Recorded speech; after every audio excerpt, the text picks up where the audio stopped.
Hola amigos y amigas de Fundavi, bienvenidos a un episodio más de Fundavi Podcast, donde transformamos vidas en cada conversación. Mi nombre es Diana Bermúdez y el día de hoy tenemos el placer de estar acá con una amiga. Se llama Tatiana y bueno, vamos a permitir que Tati sea quien nos cuenta un poquito de quién es ella. Muchas gracias, buenos días Diana.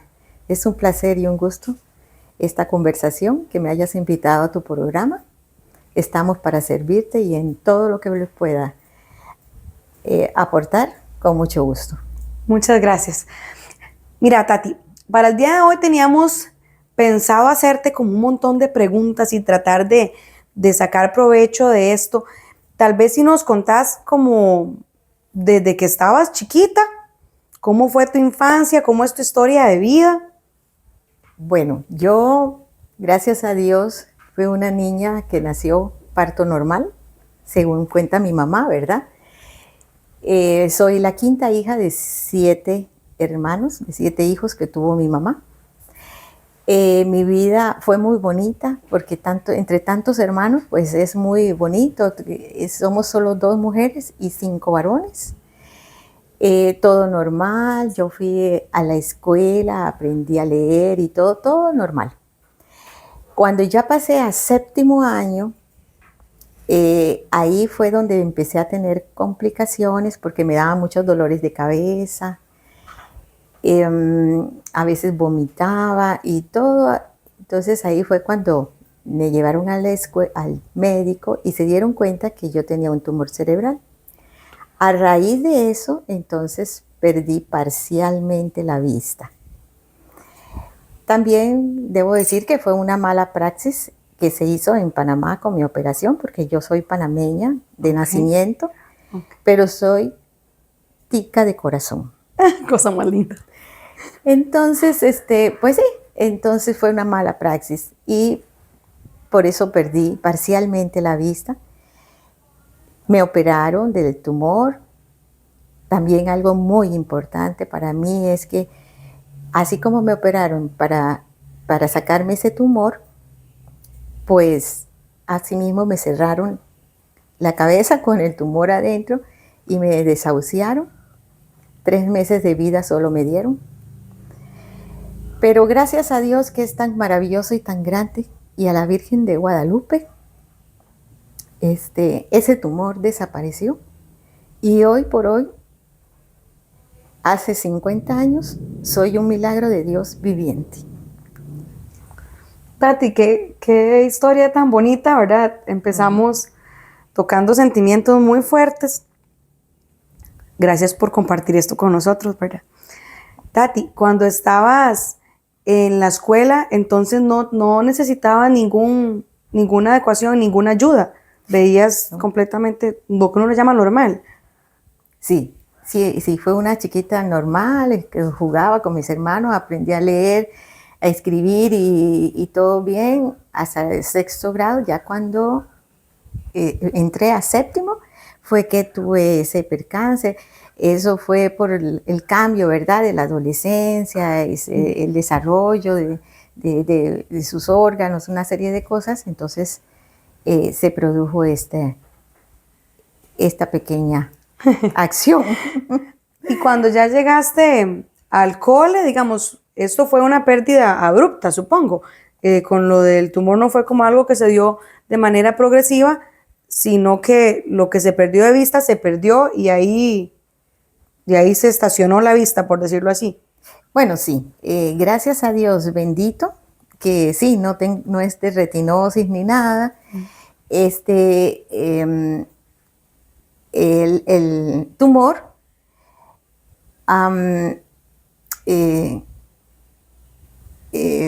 destruyó el nervio óptico. Entonces esto es irreversible. Okay. Sin embargo, pues me quedó un remanente visual bastante bueno como para desplazarme bien, sin necesidad de usar bastón. Yo ahorita mismo soy de baja visión. Cuando se produjo este asunto del tumor, hace 50 y algo de años, bueno, los médicos en ese tiempo pues le dijeron a mi mamá que no me llevara a la escuela, que me diera tiempo, que me pusiera a estudiar una cosa muy fácil, que fuera para mí, que no tuviera esfuerzo y todo. Y como los papás de unos en ese tiempo, pues todo lo que decía el médico era palabra sagrada y todo, entonces mi mamá, pues, ya no me permitió y no fui a la escuela durante 2 años. Pero como yo veía que mis hermanos estaban en la escuela y estudiaban y todo, y yo me quedaba en la casa con mi mamá y mi papá, entonces yo empecé a molestarle y decirle que yo quería estudiar, que yo quería estudiar, que yo quería... Y ella tan nerviosa y de todo que no sabía qué hacer y yo presionando que yo quería estudiar, el colegio y todo. Entonces ella me matriculó en el colegio y todo. En el colegio donde yo estudié habían otras personas no videntes. Entonces ella pues habló con la encargada, la interina que los llegaba a tratar a ellos y entonces se me acomodó bastante, ¿verdad? Ahí aprendí a escribir braille, compartir con otras personas que eran ciegas. Entonces empezó la tarea, pero cuando uno va está en el colegio, en la escuela, pues le ayudan mucho porque hay personas que se encargan de uno, ¿verdad? Y de todo, pero cuando ya pasa ese tiempo, allá a la universidad y eso, donde uno no encuentra ya personas de apoyo, sino que es uno mismo, entonces ahí es donde empieza uno a tambalear un poco, ¿verdad? Entonces usted convenció a mamá de que la mandara al colegio y después me está contando que también fue a la universidad. Sí, señora. Y después de algo, pero ya se me escapó lo que le iba a decir antes. A ver, perdón, sí, ya recuerdo. Es el proceso de ser una chica que yo veía bien y todo, al encontrar que ya mi mundo se reducía a otra cosa.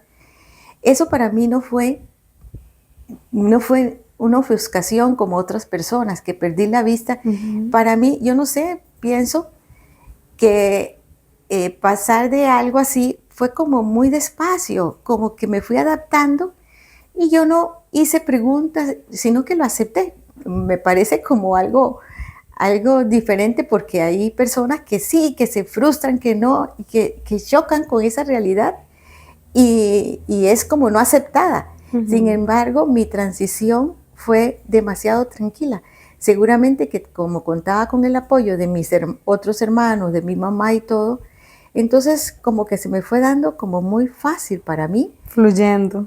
Fue fluyendo muy bien hasta la universidad. Ahí sí que empecé a tener, no problemas, sino que sentí la diferencia de la aceptación.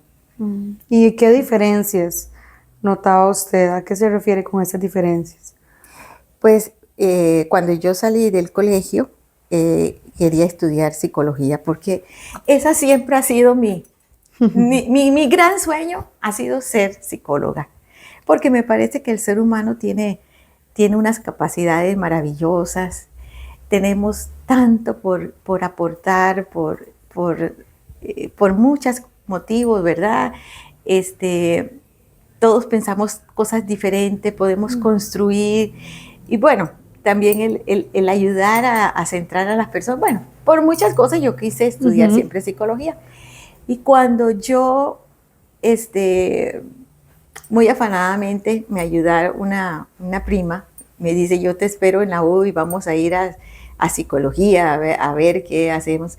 Entonces, cuando ahí me atiende la profesora o la decana de la universidad, entonces me dice que no, que yo no puedo estudiar psicología, porque eso es muy pesado para mí, que cómo voy a hacer para, pues, cuando tenga que llevar ciertos documentos, cuando tenga que hacer actas, cuando tenga que hacer informes, que cómo lo iba a hacer, que cómo me iba a desplazar, y me fue poniendo tantos obstáculos, Trabas. que yo me sentí tan pequeñita, que yo tan triste, yo ese día lloré y todo, porque era un sueño que no se iba a hacer realidad, ¿verdad? Entonces me negó tanto que yo, bueno, desistí, porque me dijo que también que cómo iba aplicar la terapia Ajá, los exámenes, las pruebas sí, psicológicas. las pruebas psicológicas y todo. Entonces yo, bueno, desistí y, bueno, yo era una chiquilla en ese tiempo, ¿verdad? Entonces yo me dejé llevar porque ellos son los que más sabían y todo. Entonces, decepcionada, bueno, me fui a trabajo social, que era otra de las cosas que a mí me gustaba. Si no era psicóloga, no era psicología, trabajo social. Entonces, al menos ya había un plan B. Entonces me fui a trabajo social y ahí efectivamente nuevamente me encuentro con que la señora que me atendió, la profesora, la decana ya me dijo que eso para una persona no vidente era muy difícil porque por todo lo que me dijo la de psicología, ¿verdad? Que cómo iba a ser, que había que hacer trabajo de campo y que cómo me íbamos a movilizar, que cómo iba a llevar los expedientes y toda la situación. Mire, fue tanto que yo realmente tomé la decisión de retirarme y no estudiar. Y yo le dije a mi mamá, pues no voy a estudiar nada. Si yo no soy trabajadora social o no soy psicóloga, pues aquí me quedaré en la casa viendo a ver qué voy a hacer. Pero no voy a seguir, porque eso es lo que me gusta y yo quiero ser eso. Entonces estuve 4 años perdidos en la casa, sin estudiar ni hacer, bueno, creo que estudié un cursito de inglés o cosas así, pero muy irrelevantes. Y bueno, un buen día, sí, tenía amigos del colegio, estos compañeros no videntes que habían entrado a la universidad y estaban estudiando, y un día me llama uno y entonces ya le expliqué, y entonces me dice, ay, pero qué bárbara, no te dejes convencer por esas cosas. Yo te voy a acompañar, vas a ver que sí puedes. Además, vamos a entrar lo importante es entrar a la universidad. Ya después que estés adentro, todo va a fluir y no te dejes, no te dejes atemorizar por esas cosas, ¿verdad? Eso es lo mínimo. Entonces él vino y me acompañó ahí a trabajo social y qué sé yo. Entonces ahí medio que alguien nos ayudó con los horarios, con no sé qué, y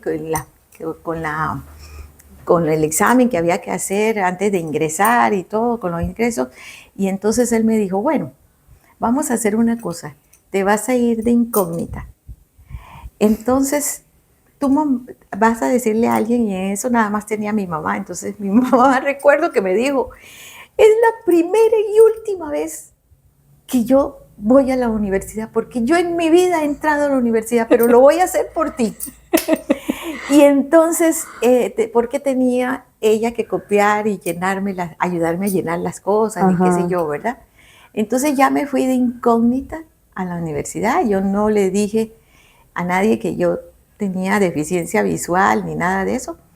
Entonces ella me tomó los apuntes, me llenó la matrícula, me hizo todo y yo me metí. De incógnita. De incógnita. Cosa más linda. Porque si yo decía algo, yo sabía que me iban a sacar. Entonces yo prestaba atención, llevaba mi grabadora y eso. Y de repente, bueno, había que hacer las pruebas y todo. Entonces yo le fui diciendo a las profesoras que me correspondían del curso. Y entonces ellas comprendieron y me lo hacían los exámenes. Pero sí me acuerdo claramente que una vez el profesor de matemáticas estaba dando la clase en la pizarra y todo. Y entonces él veía que yo le prestaba atención, pero a veces no lo miraba, porque realmente no lo miraba, porque ¿qué iba a mirar la pizarra si no la podía ver? Entonces me cogió de improviso y me dice, como yo iba de incógnita, él no sabía. Entonces me dice, usted, y se dirigió a mí y me dice, usted, ¿qué está? Y entonces yo me le quedé mirando y digo, ¿ahora qué hago? Digo, es que yo no lo puedo ver porque yo soy de baja visión. Y hasta que se quedó sorprendido porque ya habíamos hecho trabajos y eso, y yo había participado. Entonces él comprendió y vieras que sí, que lo saqué bueno, porque yo soy una persona inteligente, soy una persona capaz, simplemente un detalle de una visión, ¿verdad? Esto no me defines. Ajá. Entonces, vieras que pasé las pruebas y ahí seguí la universidad con la comprensión de todos los profesores, se portaron muy bien conmigo. ¿Usted estudió en Panamá? Yo estudié trabajo social en Panamá, Ujú. porque sí no me atreví después a estudiar psicología, sino que Ajá. me fui por trabajo social que me parecía parecido y de hecho que es muy parecido, trabajo social Ok. a psicología. Y entonces terminé. Pero sabes que me dieron ganas de ir a donde la trabajadora social que me había regañado toda, que me había dicho que no podía y eso. Y creo que sí se dio cuenta, porque al final como que me vio. Mm. Pero y no lo hice, dije yo, ¿qué más da? De todos modos, ya soy trabajadora social, estudié en Panamá y aquí me lo convalidaron en Costa Rica el título y tuve que hacer la licenciatura nuevamente. Entonces soy licenciada en trabajo social aquí en Costa Rica también. Tati, vamos a tener que interrumpir esto aquí porque ya son tantas lecciones de vida que si las guardamos para la conclusión se me van a olvidar. Entonces vamos a parar aquí un momentito para recapitular, porque yo sé que hay muchísima gente que nos está viendo o que nos está escuchando en este episodio y que ya han ido uniendo cabos y han ido sacando lecciones de vida acá. Entonces, para aquellas mamás, aquellos papás, aquellos cuidadores que nos están escuchando el día de hoy, veamos esto como un ejemplo. Veamos cómo se va a dar, porque no vamos tampoco a cerrar los ojos y decir, no, mi hijo, mi hija con baja visión o con ceguera, no, nunca va a tener que pasar por eso de que alguien no crea en él o no crea en ella.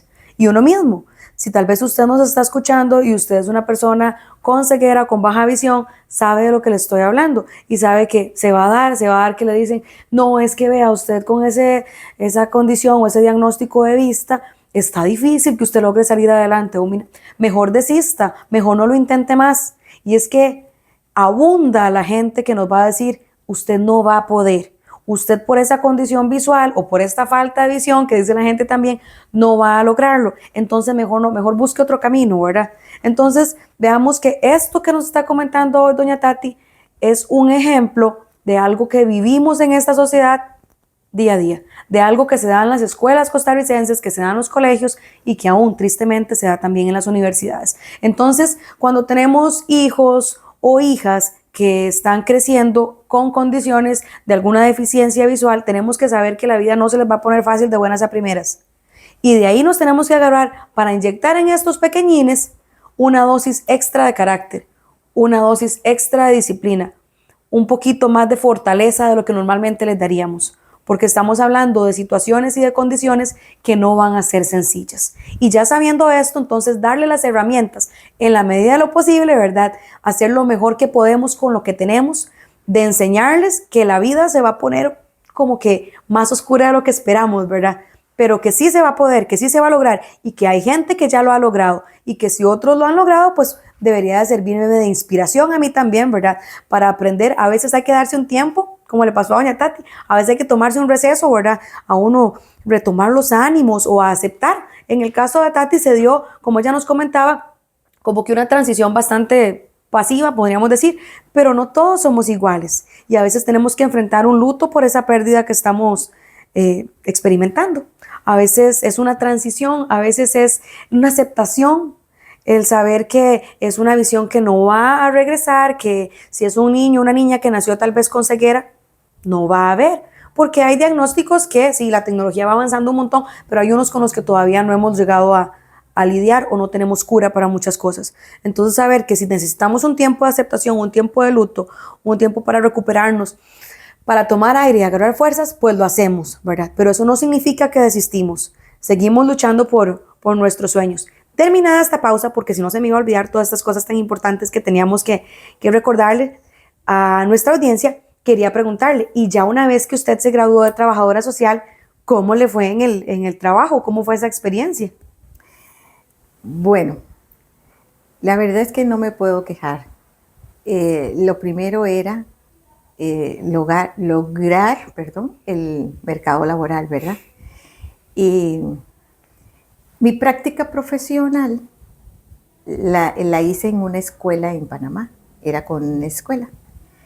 Y Pues no, como que no me convenció mucho la práctica profesional. La hice, terminé y presenté los informes y todo.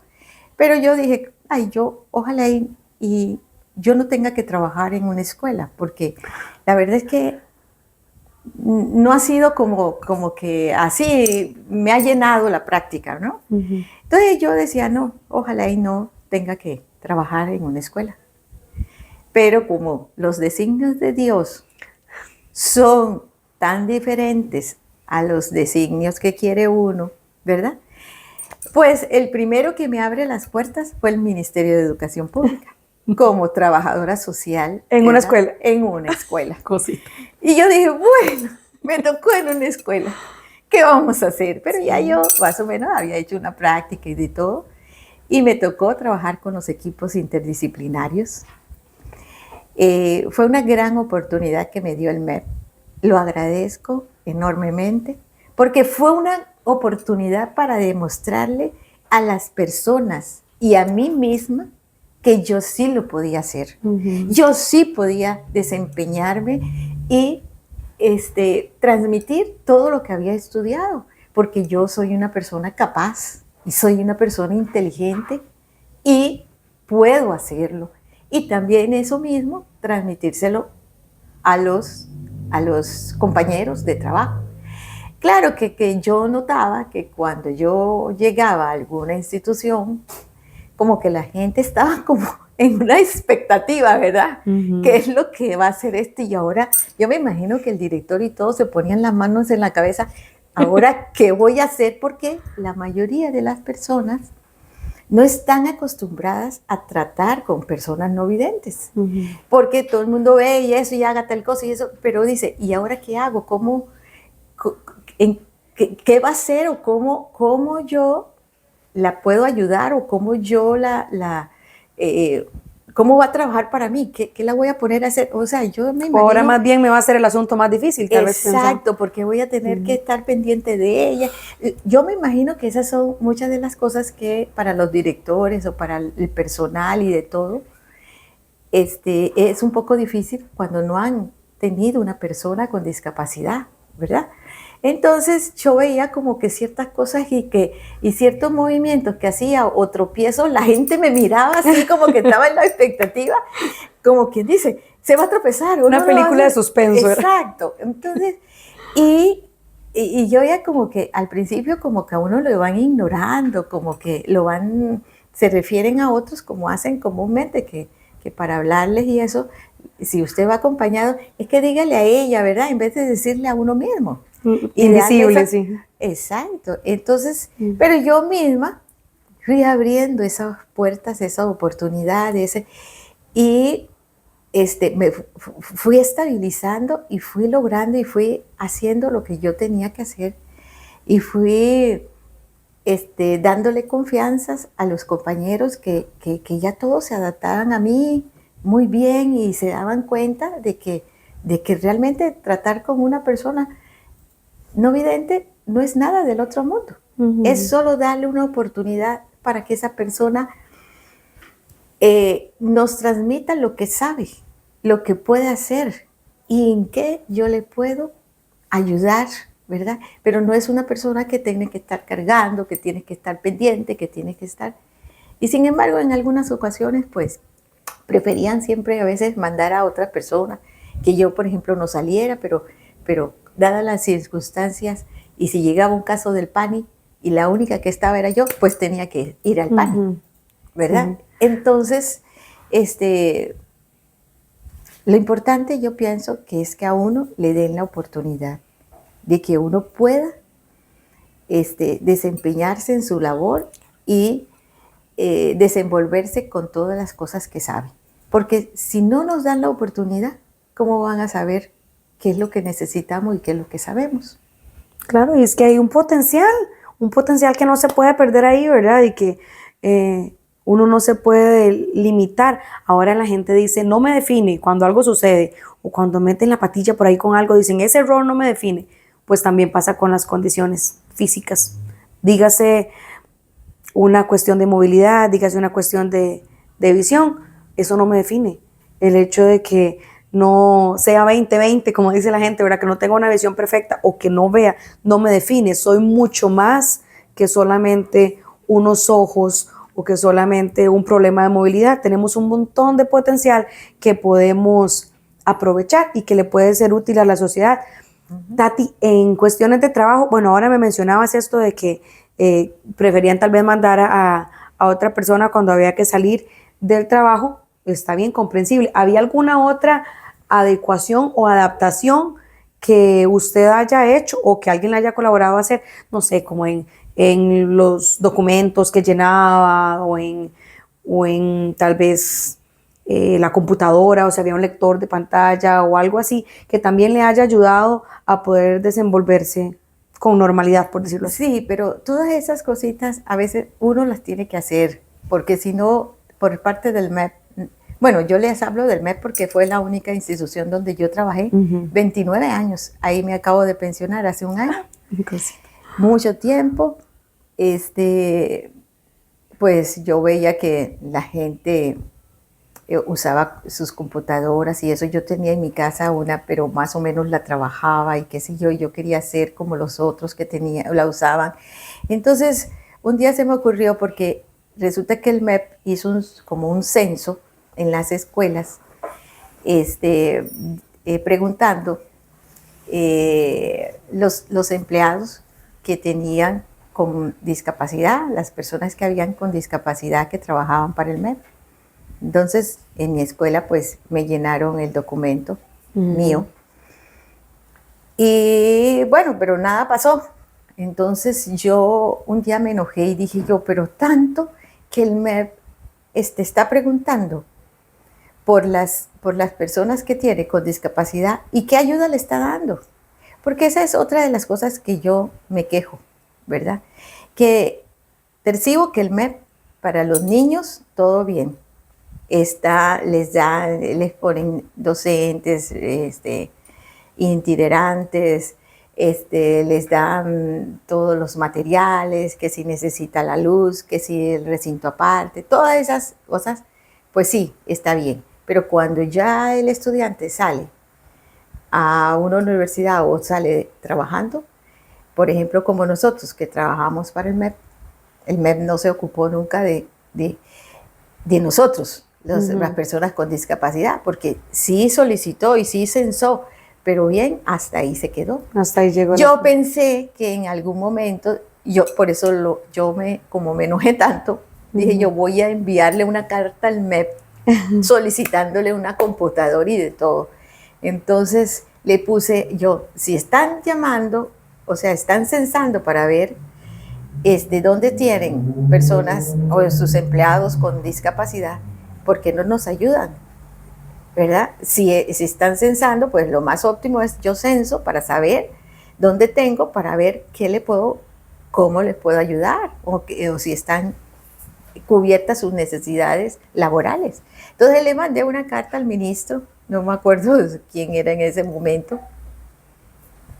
Eso fue como en el 2014, 2013. Y pues sí, valió la pena porque inmediatamente me llama de Recursos Humanos del MEP diciéndome de que me enlazara con Senarec porque ellos eran los encargados y me iban a ayudar. Entonces, yo no sé a dónde llegó, si llegó realmente el ministro o no, seguro que no, pero la interceptaron y de una vez, entonces en el Senarec, de una vez, me fueron a la escuela donde yo trabajo y todo, en Santo Domingo, Santa Rosa de Santo Domingo. Y sí, me ayudaron con una computadora, me ayudaron con una impresora y con audífonos también y audio, sonido, ¿verdad? Sí, y eso fue la partida. Entonces, pues yo me sentí realizada y todo, pues mejoró y logré como aprender ciertas cosas y todo. Y ahí estuve con mi computadora por muchos años. Después, ya casi al final, Ya estaba muy viejita, entonces ya la directora me dio una nueva computadora, pero lo tuve que gestionar. Pero yo no sé por qué, si estaban censando el MEP para saber, nunca supo realmente cómo ayudarnos. Entonces, en esa parte pienso yo que está un poco débil lo que es el MEP, porque como le digo, le vuelvo a informar, que si eres estudiante te ayuda muy bien y todo, pero si estás laborando, pues ya ahí dejas de ser, dejas de ser estudiante, pues como juégasela por usted misma, ¿verdad? Sí, te dejan como de ladito y no queremos generalizar, pero creo que es algo más común de lo que nos gusta saber y aceptar. Sin embargo, del ahogado sombrero, vamos a sacar de esto que nos acaba de comentar usted, doña Tati, otra lección de vida, porque la idea es realmente transformar vidas en cada conversación. Y lo que acaba de mencionar doña Tati es un aspecto muy valioso, porque podemos nada más quejarnos, ¿verdad? Y decir, qué raro, ¿verdad? Que nos estén censando, pero como que ¿para qué? Y tal vez es nada más para tener el dato y ver si están cumpliendo con una ley en la que hay que incluir el 5% de personas en alguna situación de discapacidad o algo por el estilo. Pero lo más importante acá es que no solamente es el quejarnos o el notar que no están haciendo nada, sino el hacer valer nuestros derechos. Y acá es donde viene algo interesantísimo, porque como adultos que podemos tener una condición visual o cualquier otro tipo de una condición de discapacidad que llamamos, podemos vernos en condición de discapacidad por falta de adecuaciones del entorno, podemos enfrentarlo. Tenemos que hacer valer nuestra voz y empoderarnos y hacerle saber a la gente que a veces las ayudas no son ni tan complicadas. A veces hay cambios pequeños o inclusiones pequeñas que se pueden hacer en la dinámica del día a día del sitio laboral que nos pueden colaborar un montón. Esto es genial. Pero con los chiquititos, volvemos a hablar de los más pequeños. Las generaciones que vienen tienen que ir creciendo en una situación empoderada, porque en las escuelas todavía tenemos la mano protectora y el abrigo de las itinerantes o de la niña de grado que nos ayuda, que nos colabora. Tal vez hay escuelas que tienen psicólogo, que tienen trabajadora social y que pueden pues dar muchísimas herramientas, pero cuando ese niño o esa muchacha salga de la escuela, del cole, puede que llegue a experimentar una situación como la que nos mencionaba Mami Tati, que es básicamente el, el desapego que hay. Ya no se le ofrece esa ayuda, ya no se le ofrece esa colaboración, se le deja de lado. Tal vez porque la empresa ni tan siquiera lo toma en cuenta, ni tan siquiera pone atención a esto. Pero entonces podemos levantar nuestras voces y luchar por estos derechos y pues, quién quita que con una carta al ministro, ¿verdad?, logremos que se muevan algunas piezas, como nos comentaba usted. Quería tocar otro aspecto que para nosotras, principalmente como mujeres, va a ser algo muy valioso y que yo sé que quienes nos están escuchando no van a contradecirnos. ¿Usted es mamá? Sí, yo tengo 2 hijos, gracias a Dios, maravillosos. Ya trabajan, ya son independientes. Y yo quisiera saber cómo, te fijo, usted me va a decir que fue una maternidad completamente normal, ¿verdad? Porque esa es su normalidad. Pero yo quiero saber cómo fue su maternidad, porque acá hemos tenido inclusive otras mujeres madres que nos han comentado experiencias que ustedes ven como algo normal. Yo veo dentro de mi maternidad normal X, Y y Z, pero tal vez no todas nos imaginamos cómo es la maternidad cuando hay una deficiencia visual. Entonces, ¿hay algo que usted quiera comunicarnos, que quiera compartirnos? Tal vez me nace la curiosidad.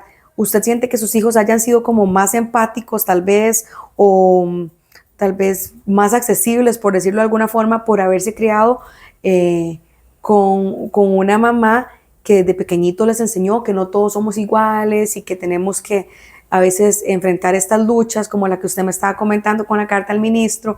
¿Hay algo en su maternidad que usted le gustaría compartir con nuestra audiencia y con muchas mujeres por ahí que tal vez están pensando en, ay, tengo una condición visual, mejor no me hago mamá?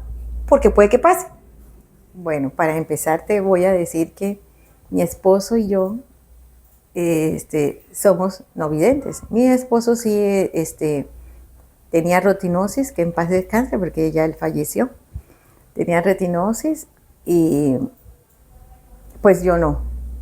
Y sí fuimos a un genetista muy famoso en ese tiempo, Francisco Cruz, creo que se llamaba así, y para ver qué posibilidades había de que procreara un niño no vidente, porque dados los casos, ¿verdad?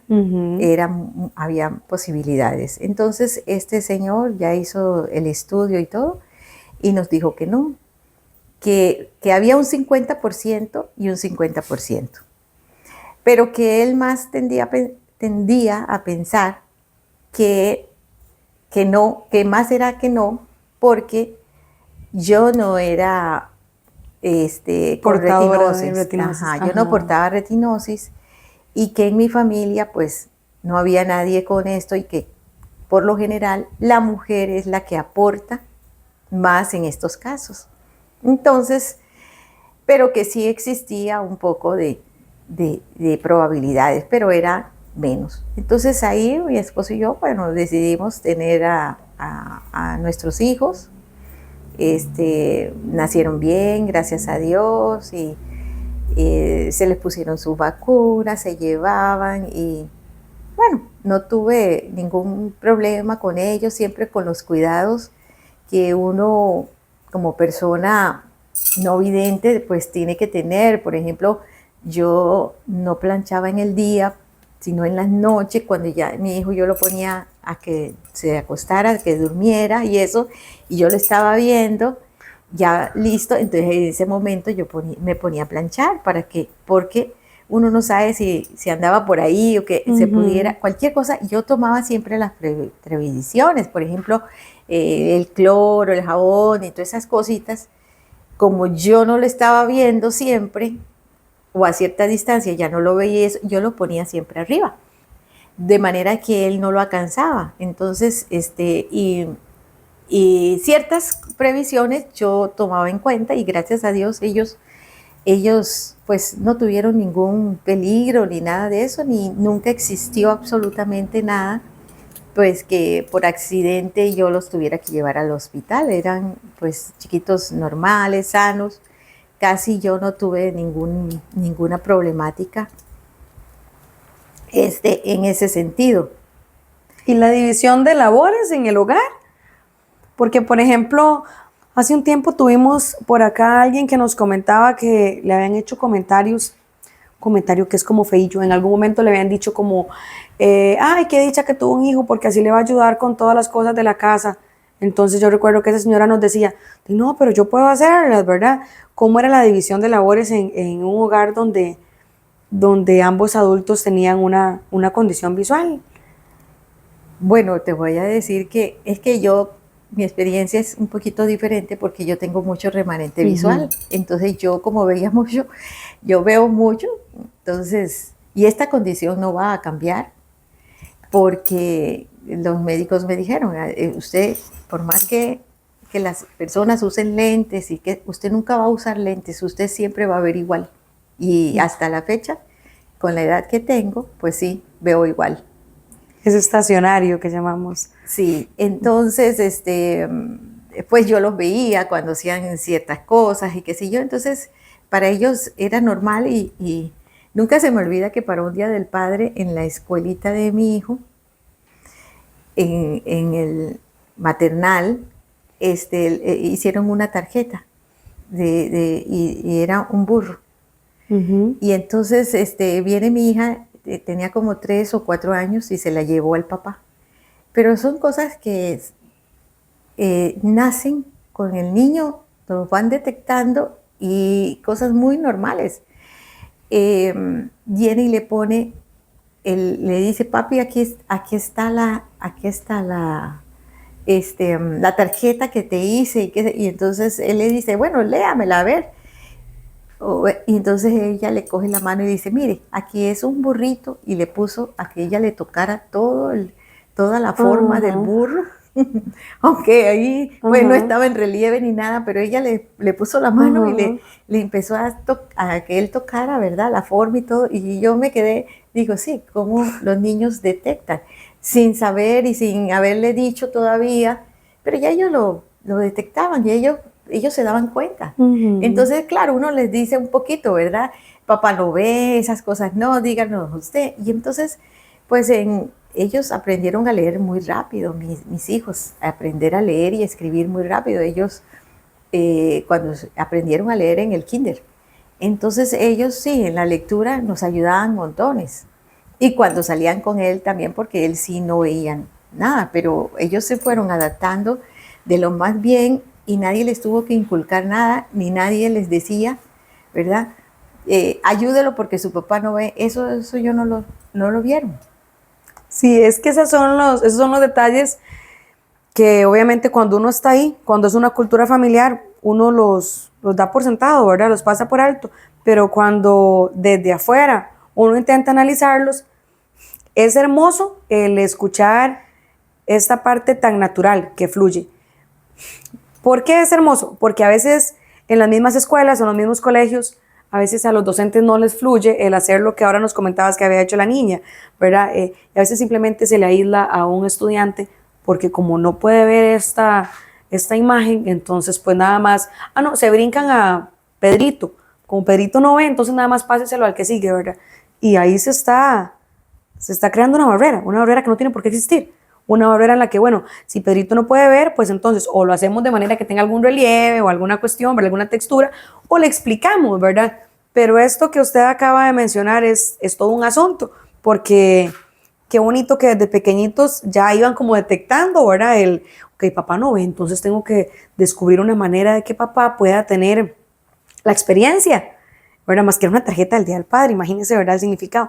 Entonces son como este tipo de adaptaciones que se pueden hacer y que tal vez sin darnos cuenta estos niños fueron desarrollando estas habilidades, ¿verdad? Y que iba como por naturaleza, era parte de la cultura de hecho, familiar. que ellos leen, mi hija siempre le ha gustado la lectura, lee súper bien. El papá de ella era abogado, entonces él la ponía mucho a leer esas cosas, esas resoluciones que llegaban y todo, y ella siempre ha sido muy hábil para eso. Sin embargo, eso no condiciona a que un hijo tenga que estudiar lo mismo que el papá, ¿verdad? Ella se dedicó a estudiar mercadeo porque eso es lo que le gusta. Tampoco nosotros influimos para que estudiaran lo que nosotros, las profesiones que nosotros escogimos. Porque de mi casa pues nadie es trabajador social y nadie es abogado como el papá. Ellos se dedicaron más a la rama del periodismo, ¿verdad? Y mercadeo. Sí, tomaron sus propias decisiones. Bueno, eso es una enseñanza para mamás que tengan alguna condición visual distinta, ¿verdad? O no, ¿verdad? Porque es algo que se da mucho, esa influencia por parte de los padres. Igual que también le dicen, no, mejor la música porque es algo fácil. Sí es cierto que la música es algo bonito, fácil, interesante, pero uno puede ser lo que uno quiera hacer, yo creo eso. Porque siempre y cuando uno tenga otras capacidades que pueda desarrollar y tenga su inteligencia, pues sí, pues yo en Panamá fui la primera que abrí el campo de trabajo social. Nadie nunca, yo creo que, no sé si habrán psicólogos, pero trabajadores sociales en el tiempo que yo estudié era la primera. Imagínense, se trata de marcar la diferencia muchísimas veces, ¿verdad? Hay que tener mucha valentía. Quiero hacerle otra pregunta porque cuando uno conversa con usted, doña Tati, se percibe mucha paz y entonces no nos vamos a quedar con la duda. ¿Qué herramientas ha utilizado usted para mantenerse fuerte a nivel emocional y para transmitir esta paz que usted transmite a lo largo de su vida? ¿Cómo ha usted alimentado, digamos, su estabilidad emocional, su salud mental? ¿Qué actividades disfruta que le ayudan a mantener esa paz? Bueno, yo siempre decía qué bonito esos libros y todo, pero como no estaban adaptados a uno, ¿verdad? Y eso, pero yo siempre escuchaba muchos programas de radio, los que podían escuchar, los que me quedaban accesibles de esta parte emocional y espiritual. Pero en cuanto ya tuve la oportunidad de tener una computadora y poderle poner en ese tiempo el JAWS, que hasta ahora es que estoy usando el NVDA,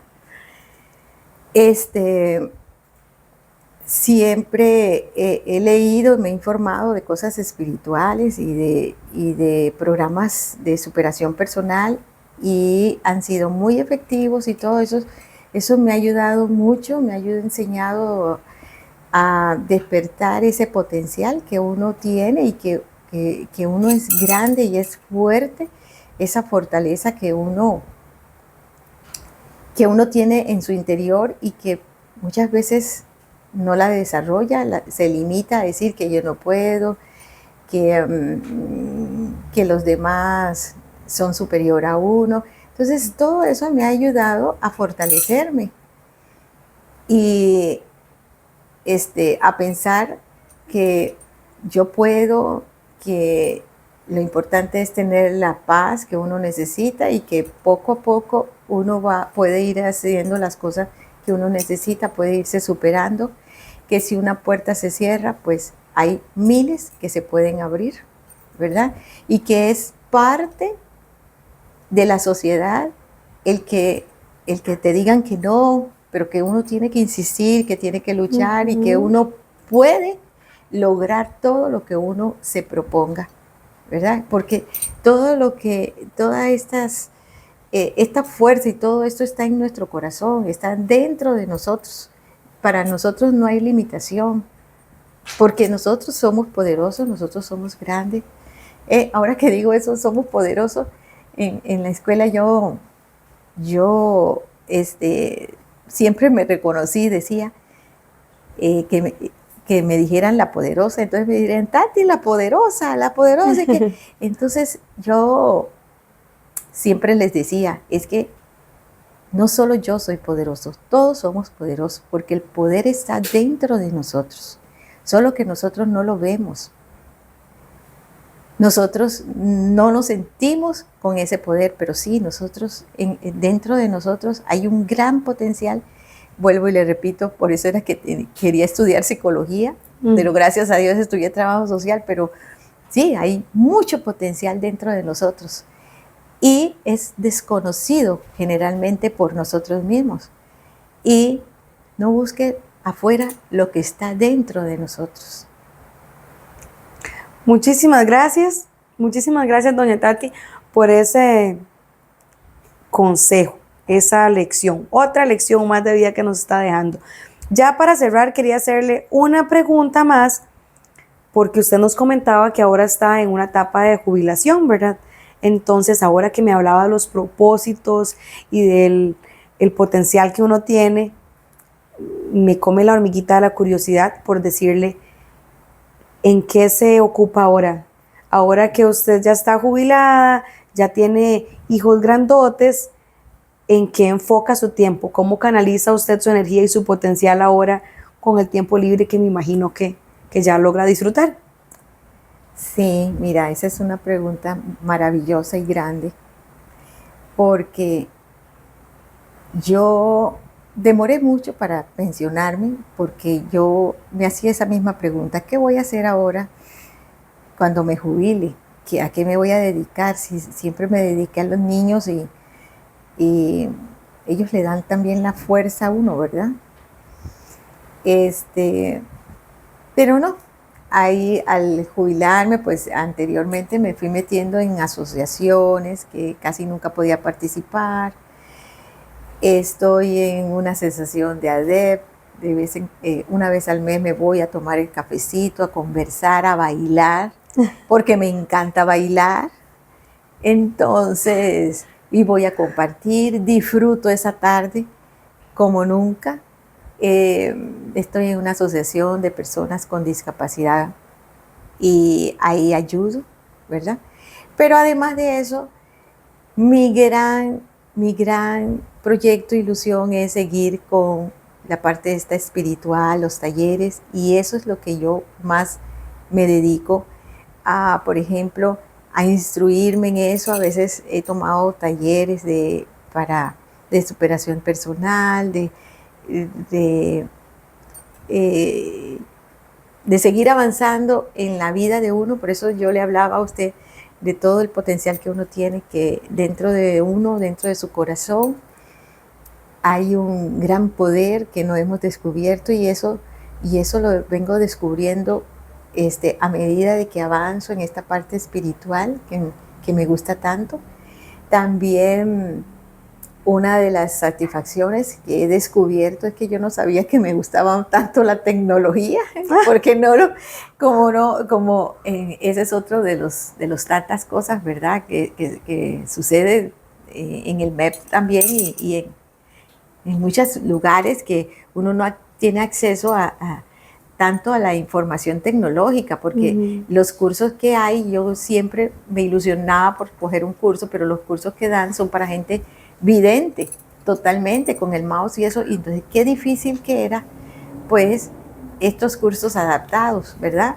Entonces, ahora, pues, vi que en México hay cursos de la ONCE que las dan a través de México, y entonces me he dedicado a avanzar en esta parte de la tecnología y me ha gustado mucho, y cómo se hace cuadros, cómo se formula bien una carta, cómo la lectura, cómo podemos leer, porque esa es otra de las cosas que a mí me llama la atención y me gusta mucho, el leer. Bueno, tanto potencial y tantas cosas maravillosas que hay y que yo pues estoy aprovechando ahora, porque yo creo que aunque uno vaya haciéndose cada día más viejito, pero es importante conocer hasta el último día de la vida de uno. Que es importante informarse y aprender hasta donde uno pueda aprender. Ya cuando ya esté más chocha, ya bueno, ya no sé qué harán mis hijos conmigo, pero por el momento quiero dedicarme a eso y aprender y seguir trabajando y dando mi aporte. Tati, gracias. Gracias por acompañarnos. Gracias por cada una de sus palabras y cada una de sus lecciones de vida. Y a la audiencia, gracias. Gracias por escucharnos, por vernos. De todo corazón espero que la vida se le esté transformando con cada uno de estos episodios como se me está transformando a mí. Esto ha sido un episodio más de Fundavi Podcast. El día de hoy con doña Tatiana, quien nos ha instruido. Desde la infancia nos vino contando anécdotas que le fueron sucediendo y cómo realmente el poder interno que tiene le ayudó y la mantuvo siempre fuerte ante las adversidades. Le ayudó a empoderarse, a hablar, a defender, le ayudó a criar, a desarrollar cada uno de los aspectos de su vida, y aún ahora con su tiempo libre vemos cómo sigue teniendo esa mente ocupada, ¿verdad? Y sigue buscando el crecimiento a nivel personal, la superación personal que bien nos decía ella. Y esto es una lección con la que nos vamos a quedar, no nos podemos estancar.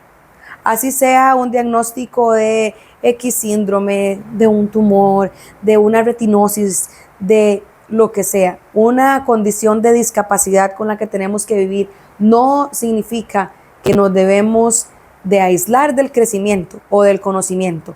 Cada día seguir aprendiendo, seguir instruyéndonos y buscando. Si aquí no hay un curso de tal cosa, pues nos metemos. Mira que por internet nos dimos cuenta que en México daban cursos porque la ONCE tiene ahí un trato o algo, ¿verdad? Entonces, lo importante es seguir buscando las maneras de aprender algo, tener la mente ocupada, porque eso nos va también a ayudar a tener un espíritu fuerte, un espíritu que esté dispuesto a seguir adelante con las condiciones con las que tengamos que vivir. Gracias por acompañarnos una vez más en Fundavi Podcast, donde transformamos vidas en cada conversación.